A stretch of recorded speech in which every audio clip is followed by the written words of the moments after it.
नमस्कार, मी सुशील कुलकर्णी. आपण पाहताय अॅनालायझर. जरा शीर्षक वाचून थोडंसं विचित्र असं काहीतरी वाटेल. अखेर पवारांनी मूठ मारलीच असं ते शीर्षक आहे. आता आपल्याकडं करणी, भानामती, जादूटोणा या करण्याच्या प्रकाराला मूठ मारणे असं म्हणतात. आता करणी, भानामती, जादूटोणा हा सगळा नजरबंदीचा खेळ असतो. म्हणजे एखाद्या माणसाला नजरेला त्याला हे करायचं, नजर त्याची अशी भ्रमित करायची, त्याची बुद्धी भ्रमित करायची आणि आपला खेळ दाखवायचा. थोडक्यात जादूचे प्रयोग. या जादूच्या प्रयोगामध्ये काहीतरी नसलेलं असल्याचा भास होतो. काही चमत्कारिक गोष्टी अशा घडतात, काही हातचलाखी अशी घडते की आपण दिग्मूढ व्हायला होतो. शरद पवारांनी एक मुलाखत देताना असाच प्रकार केलेला आहे. म्हणजे अगदी तंतोतंत असाच प्रकार केलेला आहे. गंमत अशी आहे की जेव्हा जेव्हा अशा विरोधी पक्षांची एकत्रीकरण होत असतं तेव्हा पवार आपली काहीतरी वेगळी भूमिका मांडत असतात आणि पवारांची अशी मांडलेली वेगळी भूमिका ही चर्चा घडवून आणते. पवार एकदा दोनदा नव्हे, सातत्यानं अशा वेगळ्या भूमिका घेऊन समोर आलेत. आता अदानी समूहाच्या जॉईंट पार्लमेंटरी कमिटी म्हणजे संसदीय समितीच्या चौकशीच्या विषयावर अशी वेगळीच भूमिका पवारांनी घेतलेली आहे. बरं, ही भूमिका आज घेतली आहे असं नाही. म्हणजे पवारांच्या या बाबतीत मी मान्य करतो की पवारांनी याआधीही अशीच भूमिका घेतलेली आहे. जेव्हा बोफोर्सच्या प्रकरणावर भारतीय जनता पक्ष अशाच जॉईंट पार्लमेंटरी कमिटीची मागणी करत होता तेव्हा यातून काही निष्पन्न होत नाही असं पवार म्हणाले होते. त्यानंतर राफेल प्रकरणामध्ये जॉईंट पार्लमेंटरी कमिटीची मागणी झाली होती तेव्हाही पवारांनी अशा स्वरूपाच्या चौकशीतून काही निष्पन्न होत नाही असं सांगितलेलं होतं. आता अदानीच्या समूहाच्या आरोपांबाबत सुद्धा पवारांनी अशीच भूमिका घेतलेली आहे. म्हणजे JPC या विषयामध्ये शरद पवार हे आपल्या भूमिकेवर ठाम आहेत हे मान्य करायला पाहिजे. एक मुलाखत पवारांनी याआधी दिली होती आणि ती मुलाखत होती न्यूज 18 लोकमत या वाहिनीला दिलेली. पवार खुलेपणाने बोलत होते. म्हणजे पवारांची ती भूमिका त्यावेळेसची होती. राफेलच्या बाबत जेव्हा चर्चा सुरू झाली होती तेव्हा त्यावेळेस पवारांची जी भूमिका होती, पवार निसंदिग्धपणे राफेल या देशासाठी उपयुक्त आहे असं सांगत होते. ते ऐका. दोन गोष्टी आहेत. माझं मत त्याचं फॉर्मर डिफेन्स मिनिस्टर हे जे हवाई दलामधलं नवीन उपकरण आहे रफाल, हे अत्यंत उपयुक्त आहे, उत्तम आहे, याची गरज आहे. ऐकलं, पवारांची ही भूमिका आपल्याला पटते. आणि त्यासोबत आणखी एक सांगितलं होतं पवारांनी की याच्या तांत्रिक बाबी खुल्या करण्याच्या विरोधात मी आहे. ते पण ऐकून घ्या. या एअरक्राफ्टच्या संबंधीची तांत्रिक मागणी सांगा असं म्हणतात, ती मागणं शहाणपण असं वाटत नाही. ऐकलं, हेही ऐकलं. म्हणजे इथे आपल्याला पवारांची भूमिका पटते का नको तेही सांगितलंय पवारांनी की धोका होईल आपल्या या सगळ्या विषयात. तेही ऐकून घ्या. ही जाहीर करण्याची आवश्यकता नाही. ती जाहीर करणं याचा अर्थ ज्यांच्यापासून आपल्याला संरक्षण करायचे त्यांच्यासमोर आपला सगळा किस्सा उघड करणं आहे. ऐकलं ना. म्हणजे आता राफेलची आवश्यकता आहे, तांत्रिक बाबी उघड करायला नको, याचा धोका होऊ शकतो, आपणच आपल्या गोष्टी सिद्ध करतोय, बाहेर देतोय असं होईल. जेव्हा JPC या विषयामध्ये चर्चा सुरू झाली, उदय निरुडकरांनी घेतलेली ही मुलाखत होती. जेव्हा JPC या विषयामध्ये चर्चा सुरू झाली तेव्हा JPCतून काहीच निष्पन्न झालं नाही असंही पवार सांगतायत. ते ऐकून घ्या. त्याच्यामध्ये जवळपास 40% लोक विरोधी पक्षाचे होते आणि ती जॉईंट पार्लमेंटरी कमिटी नेमल्याच्या नंतर निघालं काहीच नाही. ऐकलं, म्हणजे आता इथेही कळतंय आपल्याला की काही JPCतून निष्पन्न होत नाही असं पवार म्हणतायत. आता पवारांच्या या भूमिकाच पुढे समोर आलेल्या आहेत. जेव्हा काँग्रेस JPCची स्थापना करायला हवी असं म्हणताय, जेव्हा काँग्रेस अशी चौकशी करायला हवी असं म्हणताय तेव्हा विरोधी पक्षातला एकत्रितपणा दूर सारून पवार थेट भूमिका घेत आहेत की JPCची आवश्यकता नाही. NDTVला दिलेल्या मुलाखतीमध्ये पवारांनी अशा जॉईंट पार्लमेंटरी कमिटीची आवश्यकता नाही असं जाहीरपणे सांगून टाकलेलं आहे. हेच पवारांचं वैशिष्ट्य आहे. हेच पवारांचं वैशिष्ट्य आहे. एकीकडं काँग्रेस, शिवसेना किंवा अन्य पक्ष, विरोधी पक्ष एकत्र आलेत असा दावा करतायत, पण पवार मात्र अचानकच काहीतरी वेगळी भूमिका घेऊन टाकतात. म्हणजे राफेल प्रकरणामध्ये मोदींच्यावर व्यक्तिगत आरोप येणार नाही असं सांगणारे ही शरद पवारच होते, तेही तुम्ही ऐकून घ्या. लोकांना काय वाटतं म्हणजे मोदींच्या व्यक्तिगत त्यांच्या या संबंधीची शंका लोकांच्या मनात असं मला वाटत नाही.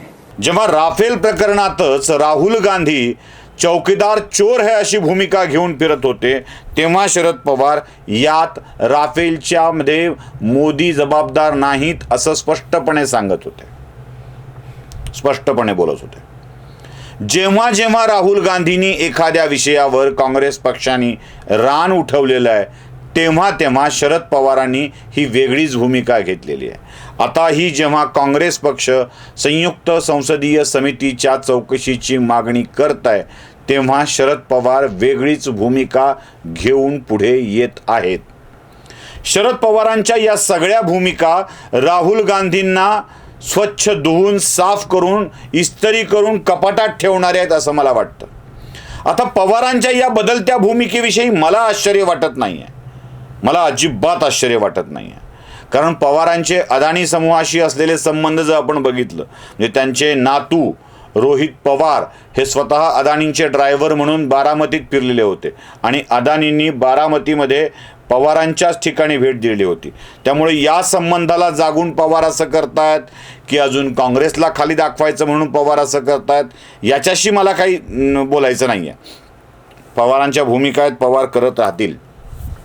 मी अखेर पवारांनी मूठ मारलीच हा जो शब्द वापरतोय ना, तो यासाठी वापरतोय की पवारांच्या ताकदीवर विश्वास ठेवून, पवारांच्या भूमिकांवर विश्वास ठेवून राज्यातला शिवबाठा म्हणजे शिवसेना उद्धव बाळासाहेब ठाकरे हा पक्ष आता आपल्या हाती मशाल घेऊन उभा आहे. धनुष्यबाण गमावलंय, मशाल घेऊन उभा आहे. तीही मिळते की नाही माहीत नाही. आता या मशालीला घेऊन, पवारांनी दिलेली मशाल घेऊन शिवबाठा आपल्याच घरात ही धगधगती पेटती मशाल ठेवून आहे. काय होईल माहीत नाही. शरद पवारांनी जेव्हा जेव्हा शक्य आहे तेव्हा तेव्हा राजकारणात आपलं अस्तित्व कायम ठेवण्यासाठी, आपलं महत्त्व कायम ठेवण्यासाठी भूमिकांच्या कोलांट उड्या घेतलेल्या आहेत. 2014ला स्थिर सरकारच्या नावाखाली शिवसेनेला दूर ठेवून भारतीय जनता पक्षाला पाठिंबा देणारे शरद पवारच होते. देवेंद्र फडणवीसांच्या सोबत अजित पवारांनी घेतलेली शपथ यामागेही शरद पवारच होते, याचा खुलासा राष्ट्रवादी काँग्रेस पक्षाचे अध्यक्ष जयंत पाटील आणि देवेंद्र फडणवीस यांनी केलेला आहे. सतत सतत सतत पवारांची ही भूमिका उद्धव बाळासाहेब ठाकरे यांच्यासाठी अडचणीची ठरणार आहे. पण उद्धव बाळासाहेब ठाकरेंच्या लक्षात येतच नाही ही खंत आहे. या सगळ्या प्रकारामध्ये म्हणजे ते काय बोलले, कसे बोलले हे महाराष्ट्राला आता पाठ झालाय. महाराष्ट्राला आता माहीत झालंय. पवारांचा इतिहासही महाराष्ट्राला ठाऊक आहे. पण त्यासोबत आणखी एक गोष्ट जे महाराष्ट्राला ठाऊक आहे ते महाराष्ट्रावर राज्य करण्याची अपेक्षा ठेवणाऱ्यांना मात्र ठाऊक नाही. आणि ते पवारांच्या तालावर आपल्या पक्षाचा सर्वनाश करून घेत आहेत, अक्षरशः सर्वनाश करून घेत आहेत. एवढ्या मोठ्या प्रमाणातली फूट ही बाळासाहेबांच्या हयातीतही घडलेली नव्हती. म्हणजे भुजबळांची फूट ही सगळ्यात मोठी फूट मानली जाते, पण तेवढी नुकसान शिवसेनेत झालेलं नव्हतं. पण आताच्या फुटीनं शिवसेनाच उद्धव ठाकरेंच्यापासून दूर गेलेली आहे, चिन्ह उद्धव ठाकरेंच्यापासून दूर गेलेलं आहे. हे सगळं घडतं आहे ते पवारांच्या सानिध्यामुळं. आणि पवारांचं सानिध्य हे चिरकाल टिकणारं नाही आहे. जे काँग्रेसलाही झटका देऊ शकतात ते उद्धव ठाकरेंना झटका देणार नाहीत कशावरून. पण उद्धव ठाकरेंच्या हे आयुष्यभर लक्षात येणार नाही, हेही तितकंच खरं आहे. मंडळी, JPCची गरज नाही यावर पवार आणि पवारांचे अनुयायी आता खुलासे देत फिरत आहेत. पण NDTVला मुलाखत देताना एखादा जाणकार नेता अशा समित्यांच्या चौकशीतून काही निष्पन्न होत नाही असं सांगत असतो, तेव्हा समोरचा माणूस म्हणजे पवारांच्या भूमिका अजून चौकशी करावी अशा असू शकतील, पवारांचं आणि भाजपचं जुळलंय असं मी म्हणणार नाही, अजिबात म्हणणार नाही. म्हणजे पवारांनी आता भाजपच्या दिशेने उचललेलं एक पाऊल आहे, पवार भाजपकडे जात आहेत असला तरकट मी मांडणार नाही आहे. पण एक गोष्ट मात्र नक्की आहे, शरद पवार जेव्हा अशा चौकशांच्या मधून, संसदीय चौकशांच्या मधून काहीच निष्पन्न होत नाही असं सांगत असतात, तेव्हा काहीच निष्पन्न न होण्याची, चौकशीतून काहीही हाती न येण्याची बालिश मागणी राहुल गांधी का करतायत असा प्रश्न मात्र उपस्थित होतो. पवार मोदींना क्लीन चिट देत नाही आहेत, हे लक्षात घ्या. पवार मोदींना क्लीन चिट देत नाही आहेत. शरद पवार राहुल गांधींना वेड्यासारखी मागणी करताय हे दाखवतायत. आणि त्यासोबत पवारांनी हे पण सांगितलंय, वडिलांवरती टीका करायचो, आता अदानी अंबानींच्या वरती होते आहे. उद्योगपतींवर टीका करून मोठं होण्याचा हा आहे रे नाही रे वर्ग मांडणाऱ्यांचा हा एक पानचट प्रयत्न असतो.